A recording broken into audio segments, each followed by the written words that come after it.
We as an audience tend to take everything for granted. We forget that everything presented to us has been constructed by the media in a specific way to convey the message that what is presented is truth. To the media, truth is just a stylistic quality.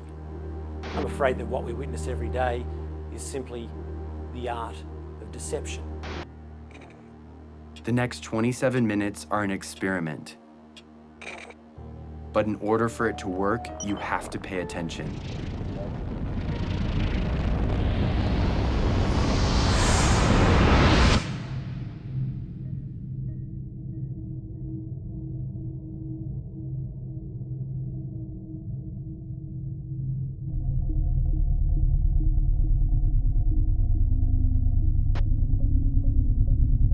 White Wilderness was a nature series produced by Disney in 1958.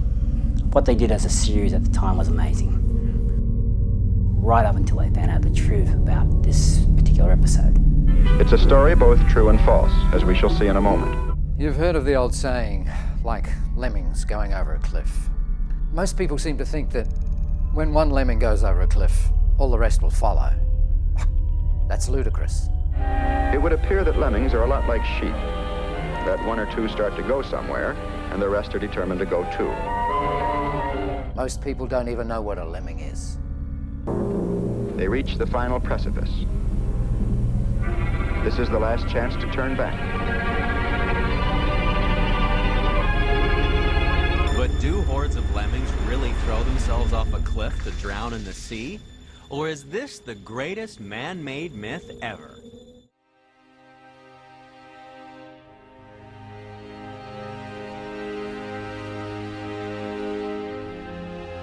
The mass suicide of lemmings was a lie. The filmmakers at the time wanted to turn myth into reality. So what they did is they pushed and they threw the animals off the cliff.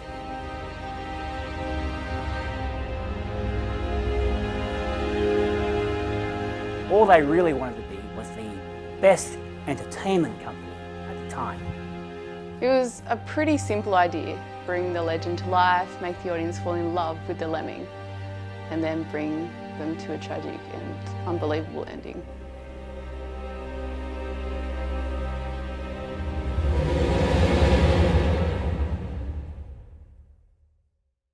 The emotional connection is very important in engaging an audience. It in itself is a beautiful thing. However, in this case, it served as nothing more than a mere tool in Disney's journey to #1.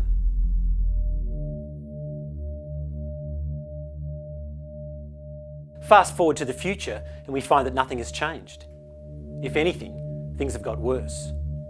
Just as White Wilderness had a double irony, so too did the opening video to the 2009 Copenhagen Climate Convention. And few still doubt the impact of human influence over this predicted catastrophe. It's understandable how a child can be gullible, but for an adult, it's, perhaps society hasn't taught them how to question what they see. I remember watching it and thinking, who'd buy into this? Next day, instead of laughing, I was hit with a depressing realisation that the whole country was buying into it.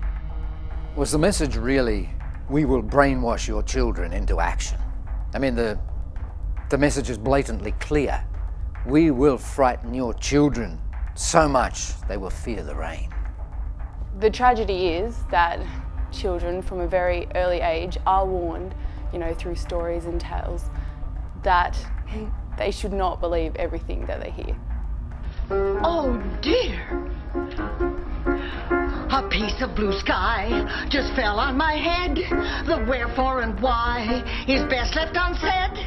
But I have a hunch, and it's appalling that, like it or not, the sky is falling. If climate change is a real issue, why do they need to scare people into belief? The current ideology in climate science can be summed up pretty easily. It all stems to the UN and the IPCC. IPCC stands for the Intergovernmental Panel on Climate Change. Is the IPCC really made up of 4,000 top scientists? Well, I'm afraid it's not. I found out that some of the people writing this report are actually graduate students in their 20s. Some of them 10 years away from even getting their PhDs. IPCC has been under intense pressure since admitting its landmark study into climate change exaggerated the speed of glacier melt. When the IPCC funds projects, so they issue a brief or project outline. And this project outline stipulates precisely that they must find a reason how the humans are creating or causing global warming. They do not pay to find a natural reason. And we're left with people thinking that human beings are the biggest problem this planet has to face. What is the most serious threat facing humanity today? Human existence. Wow. Then once people feel badly about their own existence, they will give up their rights much more easily. Sometimes I wish we didn't exist. There is PDO, cloud cover, but you cannot tax the clouds. It's a bit like being funded to research how cigarettes cause cancer. Of course, we all know cigarettes do cause cancer, but it's not the only reason. If you want to be a real scientist, you must explore all possibilities. All scientific prognoses show that the continent of Africa will be severely hit if we do not act now. The film doesn't present a shred of evidence. There'd be a million other ways to educate people rather than scare them. If someone or something is trying to make a scientific argument without referring to science, they aren't telling the whole truth.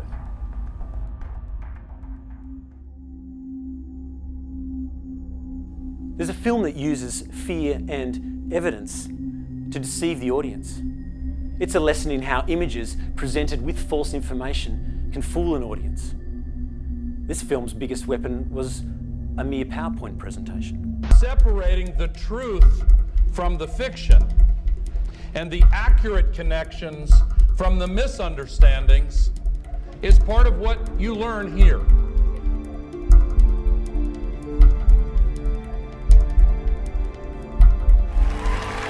I am Al Gore. I used to be the next president of the United States of America.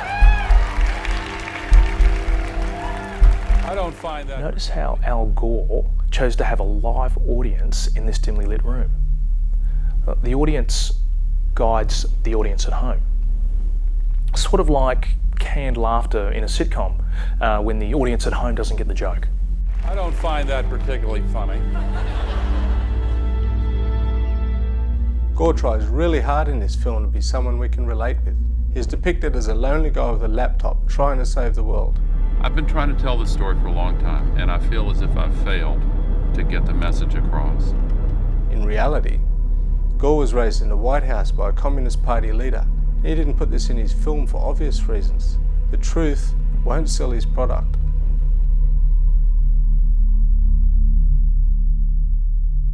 It's interesting how Al Gore makes himself believable. His film follows two parallel stories. The presentation is one, and Al's personal story is the other. How should I spend my time on this earth? See, what he's doing is subconsciously telling the audience that the issue should be personal to them as well. Each one of us is a cause of global warming, but each of us can make choices to change that. A lot of people believe that Al Gore started the climate movement, but the truth is this movement was started decades ago by Vladimir Lenin. Lenin was a Russian communist revolutionary and the first head of the new Soviet state. The 100th anniversary of Lenin's birth was actually the very first Earth Day. Now, they have invested about $1 billion in 40 companies that are going to benefit from cap-and-trade legislation. So is the legislation that we are discussing here today, is that something that you are going to personally benefit from? If you believe that the reason I have been working on this issue for 30 years. In the past year, Gore's home has burned through 213,000 kilowatt hours of electricity. Is because of greed. He and his companies will make a fortune. You don't know me. Which is said to be enough to power 232 average American households for a full month. Yes, people believe Al Gore's movie. Yet, I think they fail to take into consideration the scientific evidence. There is a consensus on the science. Well, you mustn't have been listening to our testimony that we've had for the last few days with dozens of experts that have come in who have given completely different views. I'd love to have a debate with him, but they say, oh no, the debate is over. Will he debate you? He won't. There are people who still believe that the moon landing was staged on a movie lot in Arizona. And neither of us is one of those, and I know you like giving those cute anecdotes. This is not a cutesy issue.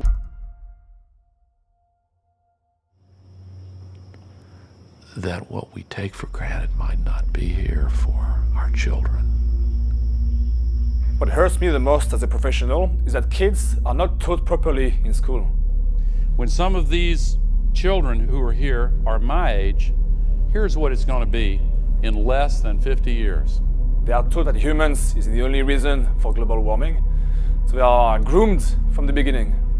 Again, I go back to Lenin as the first building block. Now he said, "Give me 4 years to teach the children and the seed I have sown will never be uprooted." Consumerism is the need to have more and doing anything to get it. It is at the core of climate change. I also came up with an idea to alert my city, Ventura, about the dangers of sea level rise and how it will affect us. I have no hidden agenda. I am fighting for my future. I am afraid to go out in the sun now because of the holes in our ozone. I am afraid to breathe the air because I don't know what chemicals are in it. Can't you see what's going on around you? I mean, it's been raining like crazy.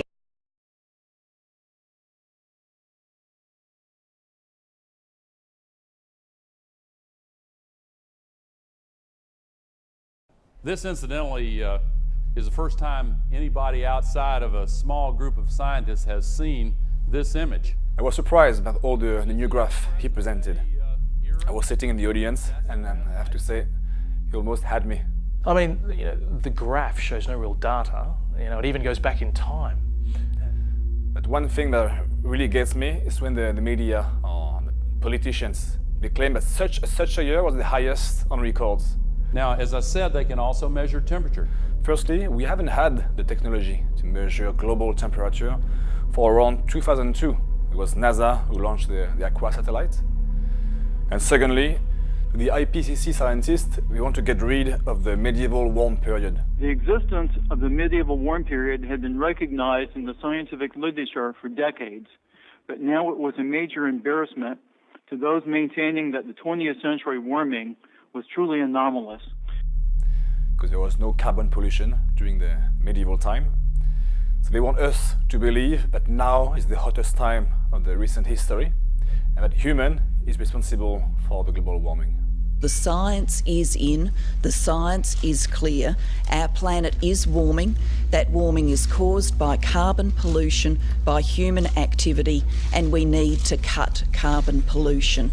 Normally in science, when you have a novel result that appears to overturn previous work, you have to demonstrate why the earlier work was wrong. But the work was initially accepted uncritically, even though it contradicted the results of more than 100 previous studies.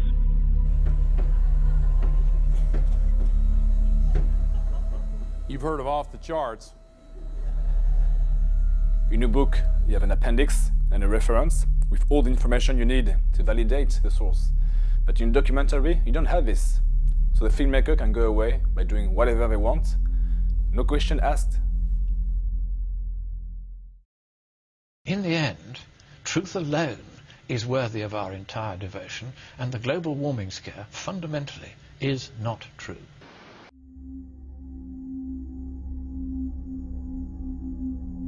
Every piece of data presented on the screen is done so in a particular way so that you believe in its validity.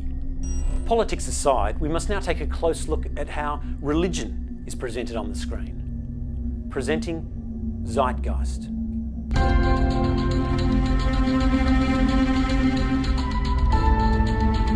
Now, this movie is specifically designed to brainwash you.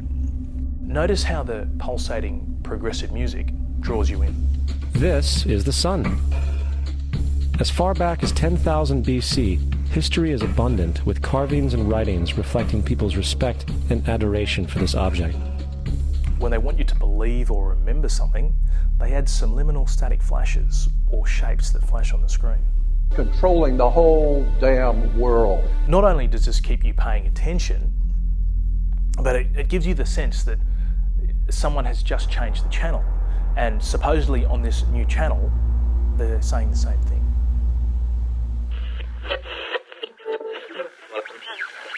It's quite ironical. Very funny indeed.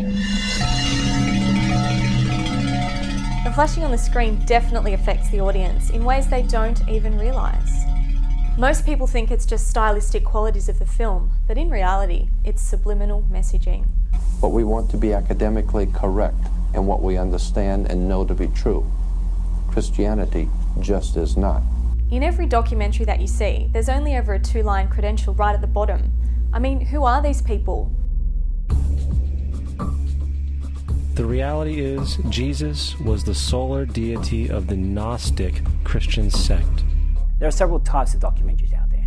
Now it is my job to assess these documentaries based on their factual evidence. In my 20 minutes of research after watching Zeitgeist. Horus was born on December 25th. Horus was supposedly born the month of Koyak, October, November. Horus was born on December 25th of the Virgin Isis Mary. According to the myth, Isis was not a virgin. His birth was accompanied by a star in the east, and upon his birth he was adored by 3 kings. There is no star or 3 kings who come to visit Horus in any of the myths. At the age of 12, he was a prodigal child teacher. There is nothing in the myths about Horus becoming a teacher at age 12, nor in fact did Jesus. At the age of 30, he was baptized by a figure known as Anup, and thus began his ministry. Horus was not baptized. Horus had 12 disciples he traveled about with, performing miracles such as healing the sick and walking on water. Neither are there any statements to the effect that Horus had 12 disciples. According to the accounts, he had 4 semi-gods that were followers and some indications of 16 human followers, and an unknown number of blacksmiths that went into battle with him. The fact of the matter is, there are numerous saviors from different periods from all over the world which subscribe to these general characteristics. Visually it looks good, but in reality it's just a list of lies. Imagine if I was trying to prove Zeitgeist wrong by using the Bible and pointing to the cross-referencing in the margins. It would nowhere near be as powerful and therefore not be taken as truth. There are very high odds that the figure known as Jesus did not even exist.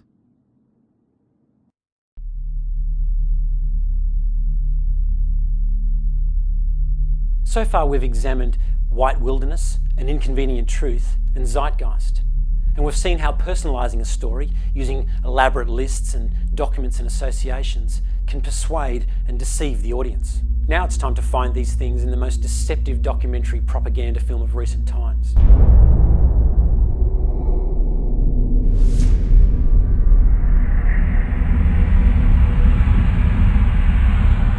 For 26 years, Kony has been kidnapping children into his rebel group, the LRA.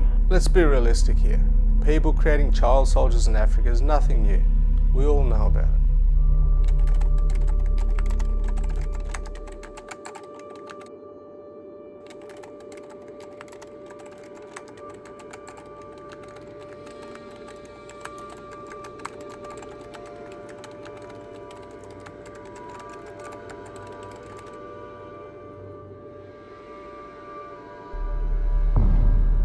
There is no way the US would invade such an insignificant country if they weren't getting something out of it. The thing that ties Afghanistan, Iraq and Uganda is the large amounts of oil that these lands contain.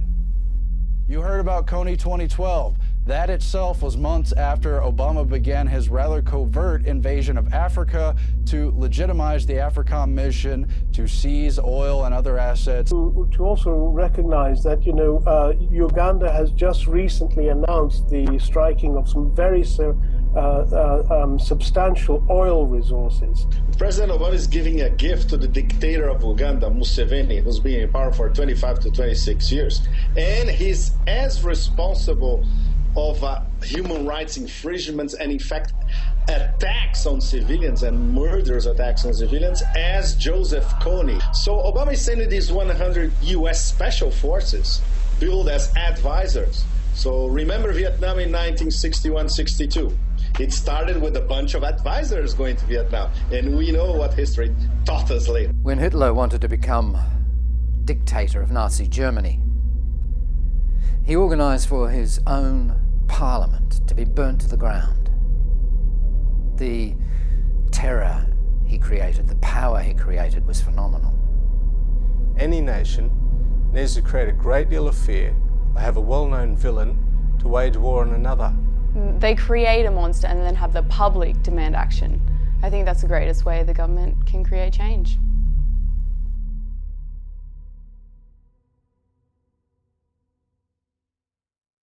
I stand by those words. Afghanistan is still just the beginning.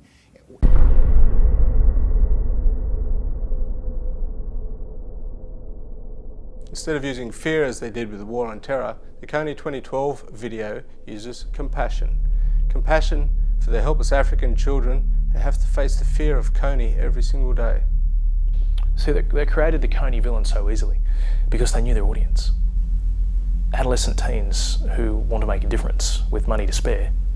They gave a few dollars a month of what little they had to a program called Try, and proved that a bunch of littles could make a big difference. The movie makes out that the older generation has no idea how to use the internet. Right, well, I want to take a picture. And older generations are concerned. Many people are very concerned about tomorrow. They could get worse next year. Further, we have the emotional connection with the filmmaker's son. I'm gonna be like you, Dad. When you grow up? Yeah. Sure. I'm gonna come with you to Africa. You know, we should all want to be like this guy. You know, go out into other countries and catch the bad guys. Who are the bad guys? Show this movie to as many people as possible in such a way that we can't be ignored. The interesting way that Kony 2012 engages the audience is through trends. The filmmakers made it so cool to be helping.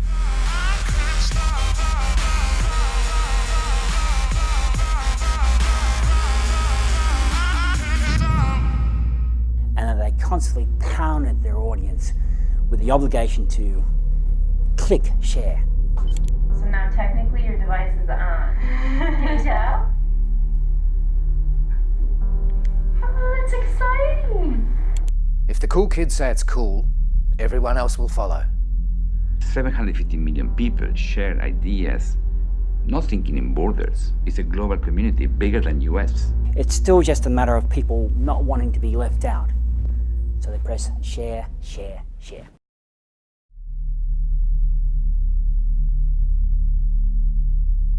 We've come to the end of the free seminar, where we lock the doors and ask you to buy something. After all, that's what it's all about, making money.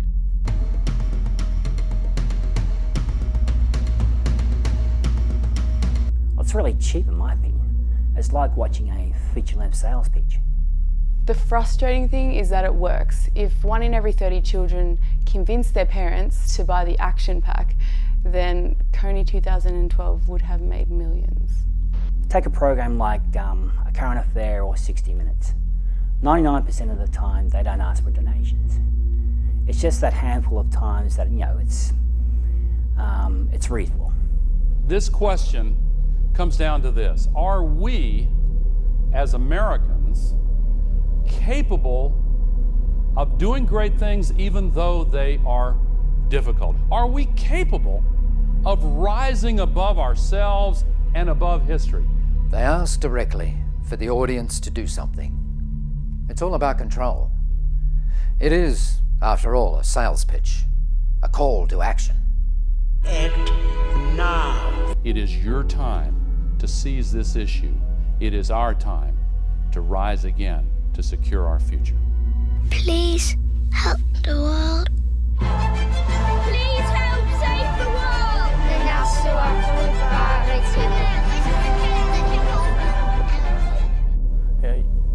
You wonder how these experts fool the audience. Just take a look. Look how dramatic it is. You know, the innocent face of the filmmaker's son. Notice how every dramatic scene will be enhanced with a black screen and either a pulsing sound or the original audio continuing. Yeah, this is film at its best, but it is not truth. You know, the use of pulsating music that relaxes the mind coupled with a voiceover and a clever imagery does not constitute as truth. There is none. It's all a show. You know, it's just entertainment. It's not truth.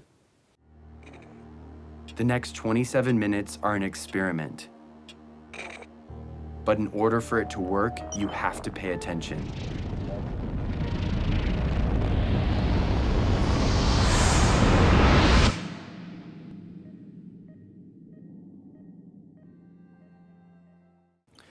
In a book, you have an appendix and a reference with all the information you need to validate a source. But in a documentary, you don't have this. But in a documentary, you don't have this. This basically means that the filmmaker can get away with saying whatever they want, no question asked. This basically means that the filmmaker can get away with saying whatever they want, no question asked. We as an audience tend to take everything for granted. Like lemmings going over a cliff. I mean, who are these people? Hi, my name is Nat Landy. I'm a model and an actor. Someone has just changed the channel. When they want you to believe or remember something, they add subliminal static flashes or shapes that flash on the screen. When Hitler wanted to become dictator of Nazi Germany, he organised for his own parliament to be burnt to the ground. Burning down his own German parliament building, the Reichstag, and blamed it on communist terrorists. The whole country was buying into it. The mostly peaceful demonstrations in Copenhagen. We will frighten your children so much they will fear the rain. Horus was supposedly born the month of Koyak, October, November. But the truth is, it's not truth. But the truth. They should not believe everything that they hear.